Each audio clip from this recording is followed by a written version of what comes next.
오늘은 아름다움은 오래가지 않는다. 다른 힘으로 바꾸라. 아름다움은 오래가지 않는다. 다른 힘으로 바꾸라. 라는 제목으로 하나님 말씀 증거하도록 하겠습니다. 오늘 몇 가지 그냥 그 흐름을 좀 살피겠는데 제일 중요한 게 뭐냐? 하나님에 대한 감각. 참 중요합니다. 이 감각이 있다라는 거. 오늘 로마서 5장 3절 보니까 다만 이뿐 아니라 우리가 환난 중에도 즐거워하나니. 그러니까 환난 중에도 즐거워하는 이유가 무엇입니까? 환난인데 즐거워할 수 없잖아요. 그러니까 하나님에 대한 감각이 있기 때문에 그렇다는 거예요. 성도의 삶에 이 감각이 있어야 된다는 것입니다.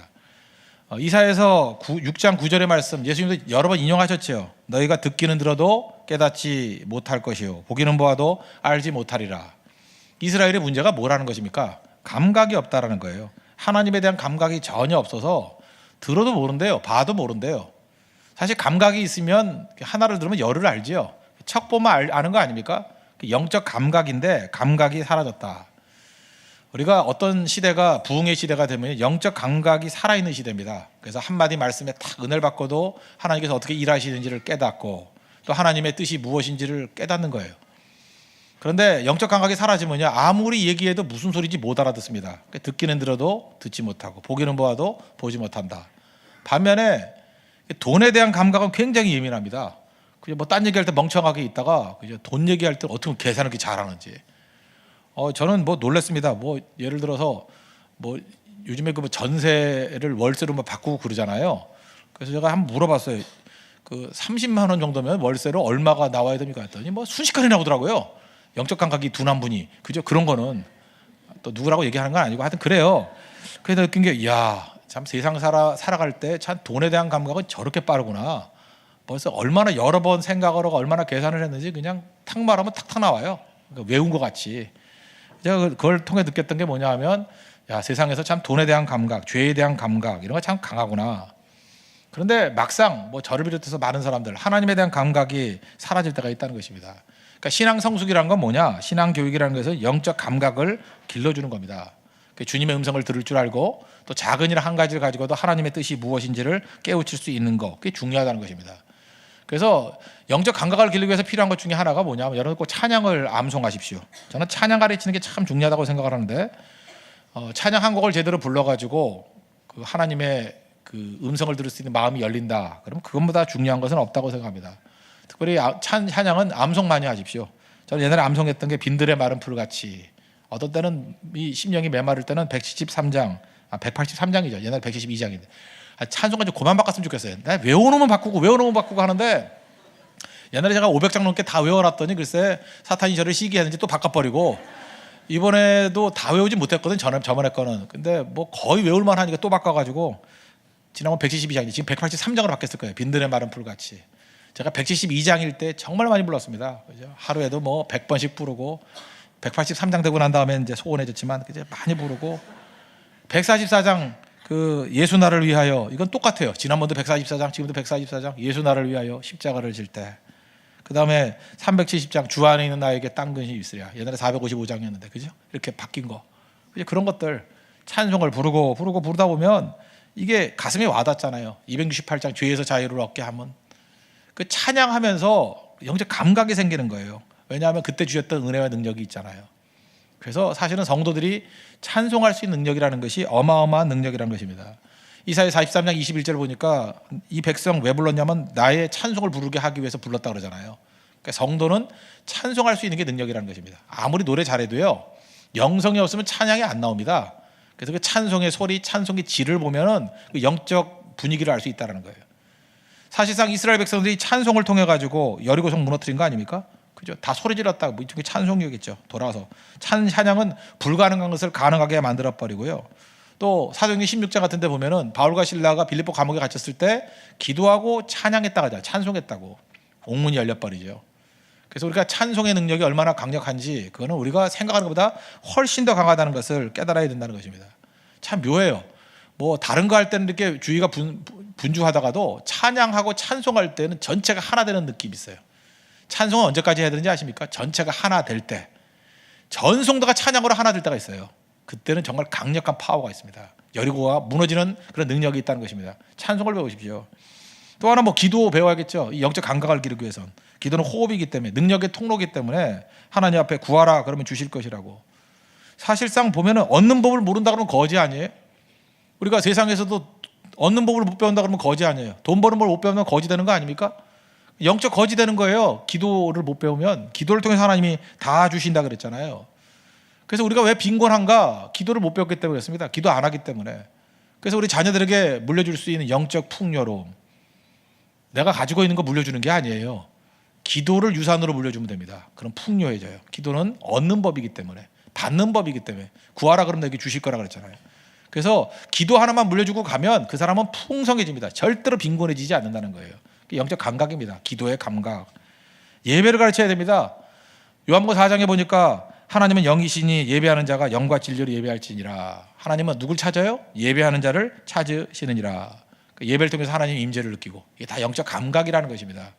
영적 감각이 살아있으면 환란이 온다 할지라도 환란으로만 느끼는 게 아니에요. 그 감각이 살아가지고 마지막까지 보는 거죠. 그래서 환란 중에도 즐거워한대요. 왜냐하면 마지막은 소망이기 때문에. 영적 감각이라는 것입니다. 그래서 여러분들 눈앞에 있는 거, 가까이 있는 걸 바라보고 절망할 게 아니라, 환란 보고 절망할 게 아니라 환란의 마지막은 소망이다, 승리다라는 걸 바라보고 즐거워할 수 있는 영적 감각이 있는 하나님의 종 되기를 바랍니다. 그 두 번째로 영적 감각을 기르기 위해서 하나님께서 쓰시는 방법이 뭐냐 하면, 우리 환란은 연단은 그죠? 이렇게 쭉 나오잖아요. 그 이유가 뭐예요? 시련이 있다는 거죠. 시련의 과정을 통해서 하나님께서 우리에게 능력과 은혜를 주신다는 것입니다. 그래서 그 과정의 내용들을 살펴봤으면 좋겠어요. 3절 4절을 보십시오. 다만 이뿐 아니라 우리가 환난 중에도 즐거워하니, 환난은 인내를, 인내는 연단은 소망을 이루는 줄 알미니라. 이 단계가 있다는 거 아닙니까? 그게 무슨 얘기예요? 하나님께서는 시련이라는, 어떤 때는 시련을 통해서 인내, 연단, 이런 과정을 통해서 하나님의 뜻을 이루어 주신다는 것입니다. 신명기 8장에 보면은 이스라엘 백성들을 광야 생활을 하게 했던 이유를 설명하시고 있죠. 3절 보니까 너를 낮추시고 너를 줄이게 하시며, 또 너도 알지 못하며 내 조상들도 알지 못하던 만나를 내게 먹이신 것은, 그러니까 낮추시고 줄이게 하시고 만나 먹이시고, 이게 다 시련의 과정 아닙니까? 그랬던 이유는 뭐냐? 먹는 얘기하다가 갑자기 넘어가요. 사람이 떡으로만 살 것이 아니요 하나님의 입에서 나오는 모든 말씀으로 사는 줄을 내가 알게 하려 함이니라. 그러니까 감각을 살리려고, 어떤 감각이에요? 말씀에 대한 감각을 살리려고. 하나님의 목표가 무엇인지를 명확히 알아야 된다는 것입니다. 하나님께서는 외적인 시험을 줘요. 외적인 시험을 주는데, 외적인 시험, 우리는 그 문제가 풀리면 다 된다고 생각하는데 그렇지 않습니다. 그 외적인 자극을 통해서 실제로는 내면의 세계를 변화시키는 거예요. 그 내면의 세계가 무엇입니까? 말씀에 대한 깨달음을 갖게 만드신다는 거예요. 그래서 우리 삶 가운데 외적인 시험들이 올 때마다 외적인 시험 문제를 풀어달라고 하면 안 됩니다. 내면이 변화돼야 돼요. 내면이 더 건강해져야 되고, 내면이 하나님 앞에서 감각이 살아나야 된다는 것입니다. 욥기 보십시오. 욥이 외적인 시험들 많이 당했죠. 그러고 난 다음에 그의 고백이 뭐예요? 욥기 23장 10절 보니까, 그러나 내가 가는 길을 그가 아시나니 그가 나를 단련하신 후에는 내가 순금같이 나오리라. 순금이 내면이죠. 껍데기가 뭐 금이 되면 마이더스의 손이게, 몸이 금이 된다는 얘기 아니잖아요. 내면이 순금 같은 믿음으로 나오게 될 것이다. 그걸 우리에게 보여주고 있다는 것입니다. 그러므로 시련을 두려워하지 마십시오. 시련은 나쁜 것들만 태우지 절대로 좋은 거를 태울 수 없습니다. 오히려 시련 때문에 깨끗해지고요, 소망은 소망다워지고, 믿음은 더 믿음다워지고, 사랑은 더 사랑다워진다는 것입니다. 그 시련의 불이 오면 나쁜 것들만 다 사라져요. 오만이라든지 자랑이라든지 교만, 칭찬 좋아하는 거, 이런 거 다 사라져버리고 진짜 중요한 것만 남게 된다는 것입니다. 그러므로 하나님께서 우리에게 외적인 시험을 통해서 우리에게 주시는 그 내용들, 그거를 꼭 붙들 줄 아는 우리 하나님의 거룩한 백성들 되길 바랍니다. 우리가 실제로 우리 대적이나 우리의 반대가 되는 것들을 통해서도 배울 수 있는 게 참 많은데, 저는 일제시대 때 어떤 목사님이었다고 얘기를 들었었는데, 이 얘기를 듣고 참 인상적이더라고요. 이 독립투사이자 목사님이에요. 독립투사이자. 일제가 엄청난 고문과 만행을 저지르지 않았습니까? 그래서 밤새도록 안 재우고 막 때리고 그랬는가 봐요. 그죠? 막 사람 거꾸로 매달아 놓고 밤새도록. 그러니까 고문당하니까 얼마나 힘들었겠습니까? 그래서 아침에 깨가지고 반성문 쓰게 만든대요. 너 뭐 잘못했는지 한번 써봐라. 그랬더니 거기에다가 반성문을 이렇게 썼대요. 나는 평상시에 무엇이든지 성실하게 하려고 했다. 그런데 이 일본 사람들, 거기는 일본 사람이 아니고 왜구라고 썼대요. 왜구라고. 이 왜구처럼 자기 나라를 위해서 저렇게 밤새워서 일해본 적이 있나 하고 반성했다고. 그죠? 이렇게 일본 사람들이 자기 나라를 위해서 고문하는 거 아니에요? 그거 적당히 해도 되는데 어쩌면 저렇게 철저하게 고문을 하는지. 좋은 거 배웠다고. 나도 니네 같이 열심을 다해서 애국하겠다고. 열심을 다해서 하나님 믿겠다고. 그리고 순교했다는 얘기 아닙니까? 저는 이 얘기에 참 의미가 있다고 생각합니다. 우리의 삶의 모든 걸 통해서 심지어 마귀로부터도 배울 게 있어요. 마귀의 열심. 그죠? 마귀는 참 열심히 있잖아요. 마귀의 지치지 않음 뭐 이런 거. 마귀는 그 여러분들 만나보면 알지만요, 참 묘해요. 그 예수 믿는 사람들은 낙심을 하는데요, 마귀의 종들은 낙심을 안 해. 그거 참 이상해요. 그죠? 아무리 어려워도 낙심을 안 해. 그게 마귀적인 능력이에요. 마귀적인 능력. 그거 배워야죠. 그래, 마귀의 지자들은 저렇게 낙심하지 않는 거 보니까 우리 성경에 낙심하지 말라 그랬잖아요. 끝까지 의를 위해서, 선을 위해서 뛰는 하나님의 백성이 되자. 다 배울 게 있다라는 것입니다. 그죠? 그런 과정을 통해서 내면이 더 깊어지고 능력 있게 되는 것, 그게 꼭 필요하다는 것입니다. 하나님께서 우리에게 감당할 시험만 주십니다. 그리고 시험을 이길 수 있는 힘도 주시죠. 하나님께서 외적인 시험을 줄 때 목표는 껍데기가 깨지는 게 아니고 내 내면이 더 밝아지고 능력 있게 되는 것이 하나님의 뜻이기 때문에 그렇습니다. 그래서 종교개혁 당시입니다. 캐톨릭으로부터 핍박을 많이 받았습니다. 그래서 그 그리스도인 가운데 라티머라는 사람이에요. 라티머라는 사람이 있는데, 그 사람은 이제 오래 믿었던 사람이고, 근데 캐톨릭으로부터 이제 화형당하고 막 그럴 때였어요. 그죠? 예수 종교개혁하는 사람들. 근데 초신자 중에 릴리라는 사람이 있었는데, 이 사람이 이제 약간 믿음이 약하니까 떠는 거죠. 믿음이 좋아도 떨리지 안 떨리겠습니까? 뭐 죽이겠다는데, 불태워 죽이겠다는데. 근데 화형하기 전날 이렇게 촛불이 있잖아요. 옛날에 뭐 어두컴컴하니까 촛불에 이렇게 손을 대가지고 새끼손가락이 됐답니다. 그랬더니 아프잖아요. 아파가지고 릴리가 새파랗게 질렸다는 거예요. 아니, 촛불에 이렇게 손가락만 닿아도 이렇게 아픈데, 아니 저렇게 활활 타오르는 불 속에 몸을 집어던지면 얼마나 고통이 심할까요? 그래서 막 믿음이 흔들리더라는 거예요. 그때 라티머가 했던 얘기입니다. 난 견딜 수 없어요. 그럴 때 그 라티머가 릴리에게 얘기를 했다는 거예요. 친구요, 하나님이 당신에게 손가락을 태우라고 말하지 않았다고. 손가락을 태우라고 말하지 않으니까 그렇게 고통스러운 거지. 그러나 하나님께서 화형을 당할 때는 고통이 아니라 오히려 이길 수 있는 힘을 주시고 찬송할 힘을 주실 거라고. 힘내라고. 촛불이 아니고, 촛불은 오히려 견딜 수 없지만 화형하는 그 불은 견딜 수 있다고. 실제로 라티머하고 릴리가 화형장에 들어가서 찬송하면서 죽었답니다. 찬송하면서, 하나님을 찬송하면서. 무슨 얘기예요? 우리가 보통 말할 때 그 작은 고난과 어려움 때문에 넘어지고 깨지고 그러는데, 하나님께서 실질적인 진짜 싸움을 벌일 땐 담대함을 주시고 평안을 주시고 승리를 주신다는 것입니다. 그게 바로 뭐예요? 불시험 가운데 하나님께서 우리의 믿음, 정금 같은 믿음을 주신다는 거예요. 여러분 삶 가운데 지금도 어떤 어려움이 있는지 모르겠지만 하나님의 목표는 말씀에 대한 감각 살리는 겁니다. 그래서 외적인 시험 가운데 우리의 굳건한 믿음 가운데 서는 하나님의 종들 되는 그런 은혜 역사가 있기를 바랍니다. 하나님의 역사는 그거예요. 순전한 믿음, 굳건한 믿음, 그거 가지고 승리하기를 원하신다는 거 잊지 말고 믿음 안에서 굳건하게 서 있는 하나님의 종 되기를 바랍니다. 또 한 가지, 세 번째로 살필 건 뭐냐 하면 아름다움은 오래가지 않는다는 거예요. 다른 힘으로 바꿔야 된다는 것입니다. 지금 여기 보니까 전환이죠. 지금 3절 4절 보니까 환란이 뭐로 전환돼야 돼요? 인내로. 인내는 연단으로. 연단은 소망으로. 그러니까 그때 다르다는 거예요. 그러니까 제일 어리석은 사람은 뭐냐면 환란만 머물러 있는 거예요. 환란이라는 에너지를 그냥 빨리 트랜스퍼해야 된다는 거예요. 인내 쪽으로. 그래서 환란이 많아지면 환란에만 머물러 있는 게 아니라 환란 때문에 인내가 커지는 거예요. 그럼 마귀가 무서워 떠는 거죠. 환란이 아니네? 이 사람 환란을 통해서 환란을 어떻게 하면 피할까? 이렇게 싸우는 게 아니고 환란을 통해서 인내를 기르는 거예요. 인내라는 힘. 그럼 마귀가 무서워하겠죠. 또 인내를 막 공격하면 인내를 통해서 연단이 되는 거예요. 연단. 그죠? 강철같이 돼버리는 거예요. 연단. 또 연단이 끝나고 난 다음에 엄청난 소망의 사람으로 변화가 되는 거. 그래서 그 모든 과정을 통해서 개인적인 성장이 있을 뿐만 아니라 골고루 균형 잡힌 능력 있는 사람으로 변화가 된다는 것입니다. 여기서 알 수 있는 게 뭐예요? 하나의 힘은 오래가지 않습니다. 어떤 것도 오래가지 않아요. 그 힘은 곧 끝납니다. 빨리 그 힘을 다른 힘으로 바꿔야 돼요. 모든 힘에는 끝이 있습니다.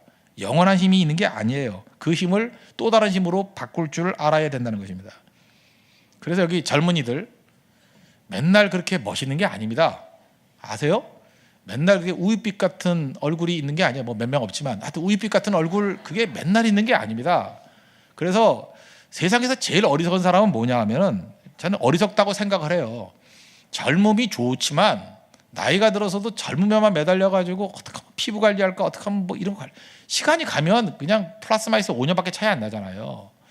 육체는 쇠하게 돼 있다고요.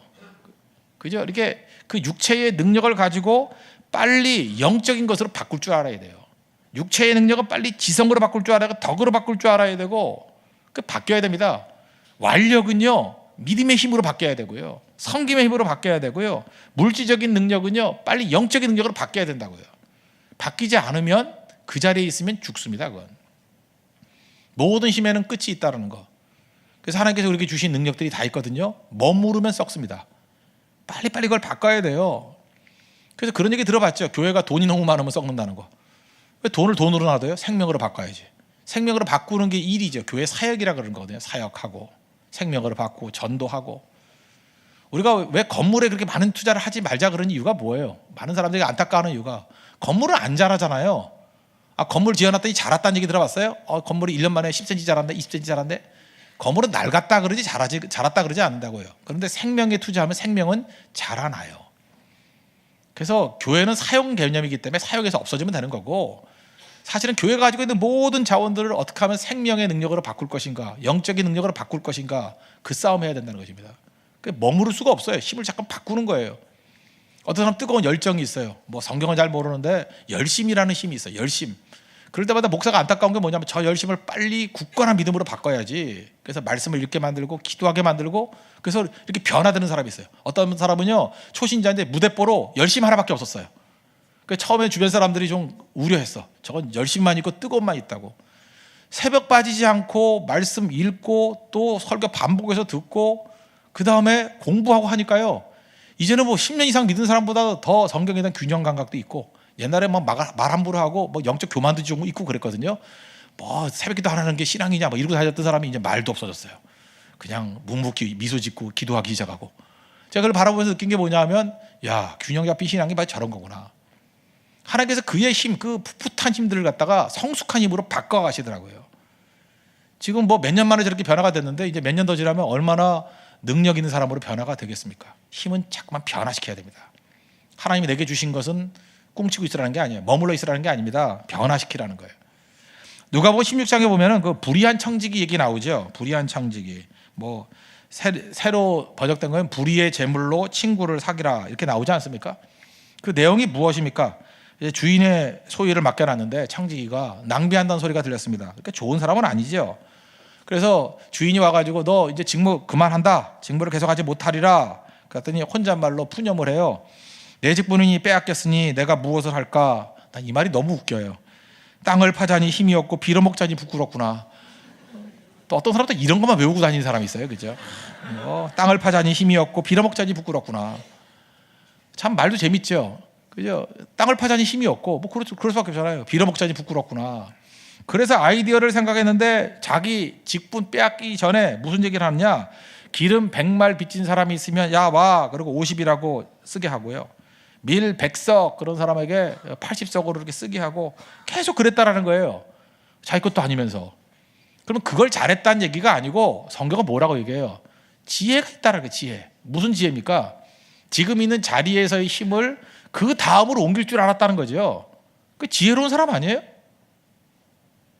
아니 뭐 이런 거 있지 않습니까? 지금 인도 선교 갔다 온 사람들이 있는데 인도에서 루피를 쓰잖아요. 그 돈을 너무 많이 바꿔가지고 오기 전날까지 루피만 한 보따리 들고 다녀요. 이거 바보 아니에요? 빨리 한국 왔으면 한국 돈으로 바꾸고 조금만 남아야죠. 왜냐하면 그 다음 생각해야 될 거 아니에요. 그 다음 쓸 거. 물론 서울에서 환전이 안 돼요. 루피는 잘 그죠? 되지도 않아. 그래서 거기서 쓰고 와야 되는데 조절을 못하고 계속해서 난 루피 왕이야 그럴 때 뭐 이상하잖아요, 그죠? 뭐 괜히 뭐 인건비만 많이 들고 다녀봤자 바꿔주지도 않고 다음에 인도 갈 때나 쓰는 거지 못 쓴다고요. 그럴 때 지혜로운 건 뭐예요? 그 다음을 생각하면서 그 다음 거를 준비해야 될 거 아니에요. 나는 이 세상에서 너무 오랫동안 살 걸 생각하면서 이 세상에 모든 걸 다 투자하는 사람들 보면 어리석다고 생각합니다. 우리 가야 될 천국이 있잖아요. 천국이 있다 그러면 천국 가치를 빨리 바꿔버려야죠. 왜 이 땅에서 다 쥐고 있어요? 세상에 어리석은 사람들이 왜 자녀들에게 재산 물려주려고 그래요? 물론 뭐 약간 물려주는 건 제가 뭐 나쁘다고 생각하지 않는데 과도하게 물려줄 게 재산입니까? 신앙을 물려줘야죠. 뭐 여러 가지가 있겠지만 부모의 마음으로서 재산도 있겠지만 더 큰 건 뭐예요? 믿음의 유산을 물려주는 게 중요한 거죠. 교회도 마찬가지입니다. 교회가 재산 남기는 건 부끄러운 일입니다. 교회는 믿음을 남겨야죠. 성도를 남겨야죠. 기도하는 사람, 예배하는 사람을 남겨야죠. 그래서 우리 교회가 항상 생각해야 될 게 뭐냐면 가지고 있는 힘들을 이 불의한 청직이 칭찬받았잖아요. 지혜가 있다고. 빨리 바꿔야 됩니다. 힘을 바꿔야 돼요. 그래서 우리가 성경을 다시 한번 정직하게 봄으로써 교회가 품어야 될 힘이 무엇인가. 지금 많은 사람들이 비판하는 게 교회가 은과 금은 있는데 예수 그리스도 이름의 능력은 없다 그러지 않습니까? 교회는 은과 금이 아니잖아요. 그러면 은과 금으로 우리가 신앙을 표현했잖아요. 그거 없이 움직일 수 없으니까. 그러니까 은과 금에 매달려 있는 게 아니라 은과 금을 예수 그리스도 이름을 증거하는데 사용하는 거죠. 그렇잖아요. 인도 뭐 기도하니까 가요? 기도했더니 눈 떠보니까 뉴델리고 그래요? 비행기 타고 가요. 그건 은과 금을 써서 뉴델리에 가가지고 거기서 복음 증거하고 비하루에 가서 복음 증거하는 거죠. 그러니까 빨리 이렇게 변화시킬 줄 아는 그 모습이 있어야 된다는 것입니다. 그러지 않으면 안 된다는 거죠. 또 하나 힘에 대해서 마지막 한 가지 더. 힘에 대해서는 자만해서는 안 된다는 거예요. 바벨론 같은 태도를 보이면 안 된다는 것입니다. 힘이 있을 때 청직이다. 그래서 하나님께 내게 주신 힘이기 때문에 잘 사용된다. 이게 성경적이고 성경은 반대로 바벨론을 얘기하고 있습니다. 이사야 47장 4절 같은데 8절 같은데 보면은 사치하고 평안히 지내며 마음에 이르기를 나뿐이라 나 외에 다른 이가 없도다. 이게 바벨론 정신이에요. 내가 최고 부자야. 사치하면서 나밖에 없어. 힘이 주어졌을 때 사람들은 다 자만합니다. 돈이 많으면 교만해지고요. 힘이 주어지면 그 힘을 잠깐 뻐기려고 그러고 힘이 있을 때 조심해야 됩니다. 힘은 하나님 앞에서 세례 받아야 돼요. 힘을 죽여야 돼요. 세례는 죽음이거든요. 자숙할 줄 알아야 된다는 것입니다. 낮출 줄 알아야 돼요. 그래서 여러분들 이런 기도를 했으면 좋겠어요. 제일 중요한 게 뭐냐면 인격이 은사보다 커야 돼요. 언제나 하나님 내가 신앙 인격을 좀 키워주십시오. 인격이 더 커야 돼 은사보다. 근데 인격은 10밖에 안 되는데 은사가 100이 되면요 90이 넘쳐가지고 썩게 만들어요. 그래서 은사를 더 달라 능력을 더 달라 구하지 말고 하나님 내 신앙 인격을 크게 해주십시오. 언제나 인격이 좀 더 커야 돼요. 그래야 부작용이 없다는 것입니다. 하나님 앞에서 여러분들 겸손하게 힘이 타락하지 않는 그런 모습이 있길 바랍니다. 요셉에 보십시오. 요셉에게 힘을 줬는데 타락해요? 타락하지 않잖아요. 그죠? 남용하지 않잖아요. 힘을 줘도 안전한 인생이 돼야죠. 근데 사울왕에게 힘을 줬더니 남용하잖아요. 엉뚱하게 시기 질투 심으로 다윗 죽이려고 그러고 왕으로서 역할은 감당하지 못하고. 남 얘기 아닙니다. 우리에게도 똑같은 사울 같은 요소가 있다는 거예요. 하나님 주신 힘 가지고 사치, 방탕, 뻐기려고 그러고 그런 문제가 되는 거죠. 그래서 힘이 주어졌을 때 이거 시험의 시기입니다. 조심해야 되고 이건 하나님께부터 받은 것이고 또 낮출 줄 알아야 된다. 그리고 중요한 건 뭐냐? 은혜라는 것을 알아야 됩니다. 은혜는 뭐예요? 100% 하나님이 하셨다. 모든 힘은 하나님이 주신 것이고 하나님이 하셨다. 그 안에 내 것이 들어가면 그때부터 무너지기 시작한다는 것입니다. 풍선에 조그만 구멍 하나 뚫어지면 터져버리죠. 자아가 들어가고 자기 공로가 들어가면 풍선 터져버린다는 거예요. 참 그래서 교회가 강력하기도 하면서 정말 약한 게 교회입니다. 이유가 뭐냐? 인간적인 요소가 들어가고 자아가 들어가고 자만이 들어가고 교만이 들어가면 언제나 깨진다는 거예요. 그래서 교회는 항상 은혜가 있어야 됩니다. 하나님 은혜해 주십시오. 십자가로 가까이 나가야 돼요. 십자가 만나면요 내가 보인다 그랬죠. 내가 보인다는 게 뭐예요? 나의 연약함이 보이고 내 죄가 보이고 허물이 보이고 다른 사람은 안 보여요. 나만 보이는 거예요. 하나님 내가 죄인입니다. 나를 불쌍히 여겨 주십시오. 그러면 그 다음 나오는 게 뭐예요? 죄 용서, 죄 사함과 은혜를 구하죠. 내 힘은 안 됩니다. 하나님 은혜 부어 주십시오. 나를 건져 주십시오. 그래서 교회는 은혜가 있어야 됩니다. 은혜가 있으면 승리하게 된다는 것입니다. 은혜를 구한다는 게 뭐예요? 절대로 하나님보다 앞서지 않는 모습이 있다는 것입니다. 인간적인 방법 사용해가지고 하나님보다 앞서는 거 옳지 않습니다. 그게 사울이에요. 사울은 언제나 하나님보다는 사람들의 평판에 더 관심이 많았습니다. 그래서 그가 제사장만 드려야 되는 제사 자기가 드렸던 이유가 뭐예요? 민심이 떠나니까 그렇게 하는 거고 언제나 그랬잖아요. 그 다음에 아말렉에 승리하고 난 다음에 그 전리품 남겨뒀던 이유가 뭡니까? 사람들이 원하니까. 전부 다 목표는 사람이에요. 사람. 하나님보다 앞서지 아니하고 하나님 앞에 철저히 엎드릴 줄 아는 거. 여러분들 다윗을 보면 속 터지죠. 속 터지는 이유가 뭡니까? 철저히 하나님만 의지합니다. 하나님 앞서지 않습니다. 그 사울왕 죽고 난 다음에 헤브론에서 왕이 돼요. 그냥 밀고 올라가 버리면 그 당시에도 왕이 될 수 있었습니다. 근데 사울의 후손들 다 죽을 때까지 7년을 기다려요. 하나님의 때가 될 때까지. 속 터지죠. 답답해 보이죠. 근데 하나님보다 앞서지 않아요. 다윗이 이게 참 중요하다고 생각합니다. 하나님보다 절대 앞서지 않아요. 하나님의 항상 한 발 뒤로 가요. 그러니까 부작용 없이 7년 지나고 난 다음에 온 이스라엘의 왕이 되더라는 것입니다. 그래서 마찬가지입니다. 어떤 중요한 일을 할 때마다 인간적인 생각이 들어가고 인간적인 편법을 쓰면 더 빠를 것 같이 보이지만 아니죠. 하나님의 방법대로, 하나님의 순서대로 나아갈 때 가장 강력해질 수 있다는 것입니다. 그래서 우리는 좀 부족한 듯이 살아야 됩니다. 모자른 듯이 살아야 됩니다. 뭐 다 잘해야 돼요. 모자르니까 하나님 믿는 거죠. 우리 약하니까 하나님 믿는 거죠. 머리 안 도니까 하나님 믿는 거죠. 그래서 똑똑해서 자기 의지하고 사는 것보단 좀 모자라가지고 하나님 의지하는 게 낫습니다. 너무 강해서 자기 주먹 믿는 것보다 너무 힘이 없어가지고 하나님 옆에 엎드리는 게 훨씬 낫습니다. 너무 사회적으로 뭐 외적으로 탁월해가지고 그냥 자기 능력 가지고 자기 외모나 힘 가지고 사람 모을 수 있는 것보다도 너무 보잘것 없어가지고 사람들이 외면해서 하나님 의지하는 그 은혜를 구하는 마음이 더 강력한 것이 될 수 있다는 거예요. 우리 신앙 공동체는 하나님의 은혜를 구하는 공동체입니다. 하나님의 은혜를 구하십시오. 절대 우리 교회 안에 바벨론적인 요소가 있으면 안 됩니다. 바벨론 패권주의거든요. 바벨론의 힘, 우리 죽이는 겁니다. 자랑하는 거 죽이는 겁니다. 철저하게 하나님 앞에서 연약한 종이 되어서 하나님의 능력과 은혜만을 붙들 수 있는 우리 하나님의 거룩한 백성 되기를 바랍니다. 말씀의 결론 맺겠습니다. 오늘 전반적인 흐름인데 로마서 5장 3절과 4절의 말씀을 통해서 영적 감각이 필요하다는 거예요. 눈앞에 보이는 환난 보고 일이 일비하지 말고 마지막 소망이 있을 걸 보고 즐거워할 줄 아는 영적 감각이 필요하다. 하나님께서 감각을 길러주기 위해서 우리에게 주신 게 뭐냐? 고난입니다. 시련들. 그런 걸 통해서 감각을 다 살려야 됩니다. 그래서 환난 중에 어떤 때는 인내를 배워야 되고 인내 다음에 연단을 배워야 되고 연단 다음에 소망을 배우고 그래서 모든 과정 속에서 감각을 기를 줄 아는 믿음의 종 되기를 바랍니다. 그리고 힘은 변화되어야 된다는 거예요. 내게 주어진 그 모든 것들을 그 다음을 향해서 나아갈 때 다른 힘으로 바꿀 때 더욱더 강력한 하나님의 백성이 될 것으로 확신합니다. 주만 바라볼 수 있는 믿음의 종 되기를 바랍니다. 네. 자리에서 일어나겠습니다. 주가 보이신 생명의 길 찬양하겠습니다. 주가 보이신 생명의 길.